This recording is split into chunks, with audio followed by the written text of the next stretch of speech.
Hello friends, আজ সকাল 5:30টার ভিতরে ঘুম থেকে উঠে গেছি এবং সকাল সকাল বেরিয়ে গেলাম। কারণ আজ আমাদের যে কোচিং সেন্টারে আমরা পড়েই বা গ্রুপ স্টাডি করি সেখানটার মেঝেতে ঢালাই দেওয়া হবে, তার জন্য সকাল সকাল বেরিয়ে গেলাম। তো সাইকেল নিয়ে যাচ্ছি এখন কোচিংয়ের দিকে। তারপরে যে বাড়িটার যাদের জায়গায় কোচিংটা করেছি এটা তাদের বাড়ি ছিল এবং আমি কোচিংয়ের দিকে হেঁটে যাচ্ছি ধীরে ধীরে। দেখাচ্ছি আমাদের কোচিংটা কোথায়। এটা আমাদের কোচিং এবং এটা হচ্ছে আমাদের কোচিংয়ের সামনের দিকটা এবং আমাদের কোচিংয়ের নাম হচ্ছে সাফল্য কোচিং সেন্টার। এবং ভিতরটা যে দেখা যাচ্ছে এখন মাটি আছে, মেঝেতে কোনো বসেছি এতদিন খুবই কষ্ট হচ্ছিল বসতে, তাই এখন মেঝেটা প্লাস্টার করে দেওয়া হবে। এবং আমাদের কোচিংয়ের যে আশেপাশে এই পরিবেশটা ঠিক এরকমই আছে। চারপাশে গাছ রয়েছে, মানে খুব সুন্দর জায়গা কোচিংটা। কোনো ঝামেলা নেই, কোনো শব্দ আসে না, কিছুই আসে না। সুন্দর চারিদিকটা নিলিবিলি খুব সুন্দর থাকে। তাই আমি দেখাচ্ছি যে আমাদের কোচিংটার পরিবেশটা কত ভালো। কেউ চাইলে এখানে আসতে পারে পড়াশোনার জন্য, কারণ এখানে শুধু গ্রুপ স্টাডি হয়, চাকরির পড়াশোনা যারা করে তারা মিলে। আমাদের ভিতর কেউ কেউ আছে পুলিশ, কেউ ডিফেন্স লাইন, কেউ রেল, এইসবের জন্য বেসিক্যালি আসে। এবার আমরা চলে আসলাম যেখানে বালি, পাথর এবং সিমেন্ট মাখানো হবে সেই জায়গায়। এটা আমি আর রিপন যেহেতু সবার আগে চলে এসেছি, তাই আমরা বসে না থেকে কাজে লেগে গেলাম এবং সিমেন্টগুলো ধরে নিয়ে আসলাম এবং এগুলো খুলে উপর দিয়ে দিতে হবে। তারপরে ধীরে ধীরে কাজ হবে। যেহেতু এখনও তেমন কেউ আসেনি, তাই আমি, রিপন আর আকাশদাদের বাড়ি এটা, এখানেই মাল মাখানো হবে। আর এখান থেকে তারপর বয়ে বয়ে আমরা কোচিংয়ে নিয়ে যাব এবং আস্তে আস্তে পেলেগুলো আসবে এবং একটা মিস্ত্রি আছে, তাকেই শুধু নেওয়া হয়েছে। আর সব কাজ আমরা নিজেরাই করেছি, মাখানো, মাল ঢালা, মাল বয়ে নিয়ে যাওয়া, পুরো কাজটাই আমরা মিলে করেছি। তো এখন হচ্ছে কোদাল দিয়ে বালি, সিমেন্ট এবং পাথরকে মেশানো হচ্ছে। কারণ কি, জল দিলে তো মেশানো যাবে না, তখন ভালো করে মিশবে না, তাই শুকনো থাকা অবস্থাতেই এটা মেশানো হচ্ছে। ওই যে কাকাটা এসছে, ওই কাকাটা হচ্ছে আমাদের মিস্ত্রি। উনি চলে গেল কোচিংয়ে, যে গিয়ে উনি কোচিংটাকে ঠিকঠাক করছে। এখন মালটা মাখানো হয়ে গেছে, এখন মালটা নেওয়া হবে। এই যে এই বাড়িটা হচ্ছে এই মাসিদের জায়গায় কোচিংটা করেছি। মাসি দেখতে এসছে যে আমরা কী কাজবাজ ঠিক হচ্ছে কি না। তো এই যে প্রথমে দিচ্ছে, জল কম হচ্ছিল।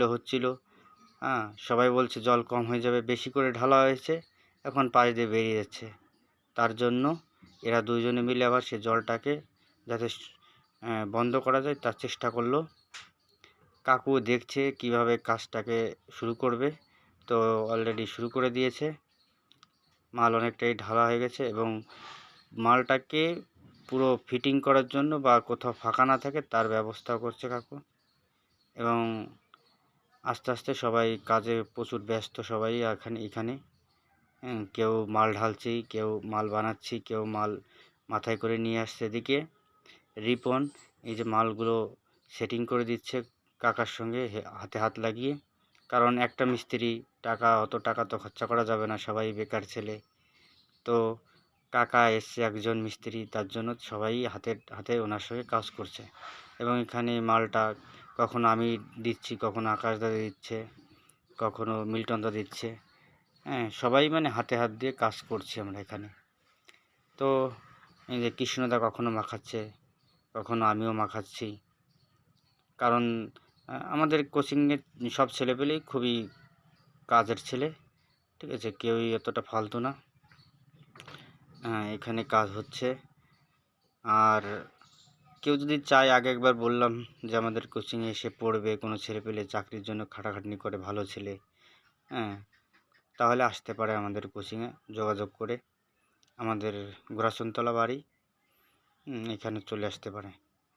তো এখানে পুরো অনেকটাই ঢালা হয়ে গেছে কংক্রিট রিপন সেগুলোকে যেগুলো মানে উপর দিয়ে থেকে যাচ্ছে ওইগুলোকে আবার ঠিকঠাক করে ফিটিং করে দিচ্ছে। কাকা একবারে যাতে কাজটা আরও ভালো হয় তার জন্য বলে দিচ্ছে রিপনকে। তো এই যে রিপন এই যে সেটিং করছে, রিপন হওয়ার এই কাজগুলো খুব ভালো বোঝে, তার জন্য ওকে কাকা ওর কাছে রেখেছে, ওকে আর এদিকে যে আসতে দেয়নি। বলছে যে তুই এইগুলো একটু করে দে আমার সঙ্গে, নয়তো একা একা করে পারা যাবে না। তার জন্য রিপন করছে এবং কাকাও আছে পাশে, রিপনকে দেখাচ্ছি। রিপন বলছে অল দ্য বেস্ট, ভালো হচ্ছে, এরপরে আরও পড়াশোনা আরও ভালো হবে, সবাইকে চাকরি পেতে হবে শুধু।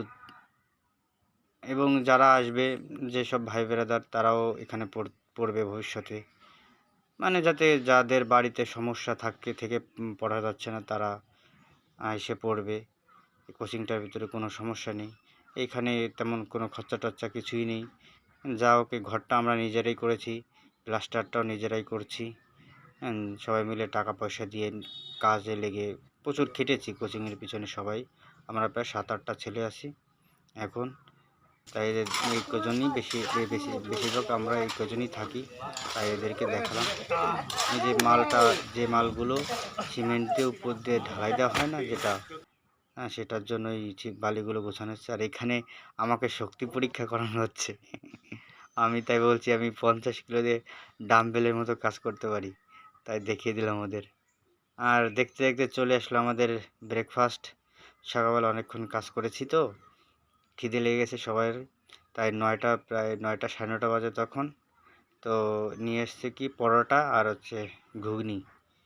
আর এদিকে আমি ওই পরোটা ঘুগনি এসব খাই না, ঠিক আছে, তার জন্য আমার জন্য নিয়ে আসলো টক দই, তাই আমি বসে বসে টক দই খাচ্ছি। আর ওরা পরোটা আর হচ্ছে ঘুগনি খাচ্ছে। কোনো সমস্যা নেই, আমার ওই পরোটা ঘুগনি ভাল লাগে না, খাওয়ার পরে কেমন যেন মনে হয়, তাই আমি ওগুলো খাই না, অ্যাভয়েড করি। এবং শরীরটাকে একটু কন্ট্রোলে করে রাখি, যাতে খাওয়া দাওয়াটা কন্ট্রোল না করলে তো হবে না, শরীর আবার ঝামেলা হয়ে যাবে।